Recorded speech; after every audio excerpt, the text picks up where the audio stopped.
श्रीमात्रे नमः। Welcome to our channel Times Bhakti. सर्वमंगल मांगल्ये शिवे सर्वार्थ साधके शरण्ये त्रयंबके देवी नारायणी नमोस्तुते। ఈ రోజు ఎంతో అత్యంత అద్భుతమైనటువంటి రోజు ఏకాదశి।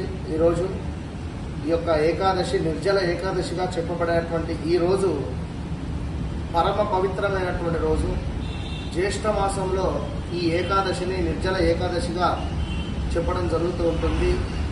ఈ ఏకాదశి రోజు నాడు ఎవరైతే మనం చెప్పినటువంటి ఒక 2 విషయాల నుండి 3 విషయాలు పాటిస్తారో జాతకరీత్యా ఉండేటువంటి ఏలినాటి శని, అష్టమ శని, అర్ధాష్టమ శని సంబంధిత దోషాల నుండి విముక్తి కలగవచ్చు।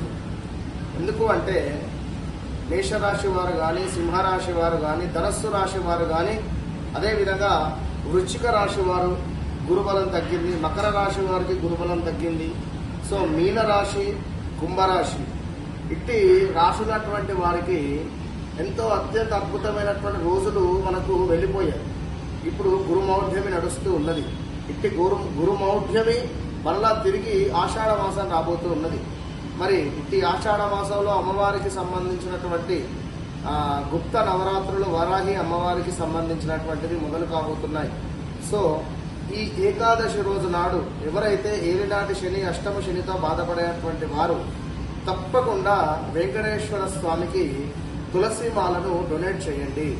అదేవిధంగా వెంకటేశ్వర స్వామి యొక్క ఆలయంలో కుదిరితే సుమారుగా 108 కానీ, లేదా 54 కానీ, లేదా 24 కానీ, లేదా నెంబర్ 7 to 9 సంఖ్య వచ్చేటువంటి విధంగా ప్రదక్షిణ చేసి ధ్వజస్తంభం వద్ద నేతితో దీపారాధన చేయండి। ఈ విధంగా చేసిన తర్వాత స్వామివారికి తులసి మాలను సమర్పించండి। మీ అందుబాటులో వెంకటేశ్వర స్వామి దేవాలయం లేకుంటే మీ ఇంట్లో ఉండేటువంటి రమా సహిత సత్యనారాయణ స్వామి వారికి చక్కగా అభిషేకాది కార్యక్రమాలు చేసి పంచామృతాలతో తులసిని సమర్పించండి।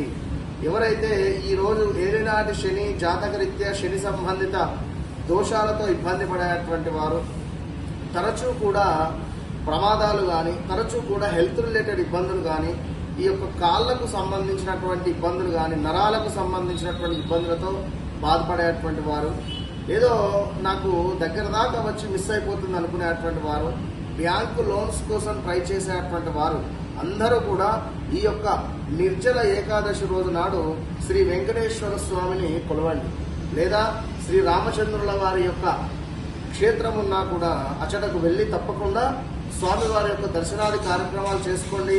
కుదిరితే ఈ రోజు నాడు నలుగురికి కూడా వస్త్రదానము కానీ, లేదా ఏదైనా మీకు తోచినటువంటి దానము చేసేటువంటి ప్రయత్నం చేయండి। ఈ యొక్క నిర్జల ఏకాదశి అత్యంత పవర్ఫుల్ కనుక తప్పకుండా శని సంబంధిత ఇబ్బందులు పడేటువంటి వారు ఈరోజు వెంకటేశ్వర స్వామి యొక్క విష్ణు సహస్రనామాలు చదువుకోండి, దేవాలయంలో కూర్చొని। అదేవిధంగా వెంకటేశ్వర స్వామి యొక్క ప్రసాదాన్ని స్వీకరించండి, అక్కడ అర్చనాది కార్యక్రమాలు చేసుకోండి। ఒక మాట, మొన్న ఈ యొక్క సంకటహర చతుర్థి రోజు నెక్స్ట్ డే శ్రవణ నక్షత్రం ఉండే, అనుకోకుండా ఈ యొక్క స్వర్ణగిరికి వెళ్ళడం జరిగింది। ఎంత అద్భుతమైనటువంటి దర్శనం అంటే అంత అద్భుతమైనటువంటి దర్శనం కనుక ఈ రోజు నాడు ఏలినాటి శని ముఖ్యంగా మరలా చెప్తున్నా మేషరాశి వారు, అదేవిధంగా మనకు కన్యారాశి వారు, సింహరాశి వారు, ధనస్సు రాశి వారు, దీంతో పాటుగా కుంభరాశి, మీనరాశి వెంకటేశ్వర స్వామి యొక్క దేవాలయాన్ని సందర్శించండి। స్వామివారికి తప్పకుండా తులసి మాలను సమర్పించేటువంటి ప్రయత్నం చేయండి, బాగుంటుంది। కుదిరితే దగ్గరలో స్వర్ణగిరి క్షేత్రానికి వెళ్ళిరండి। All the best.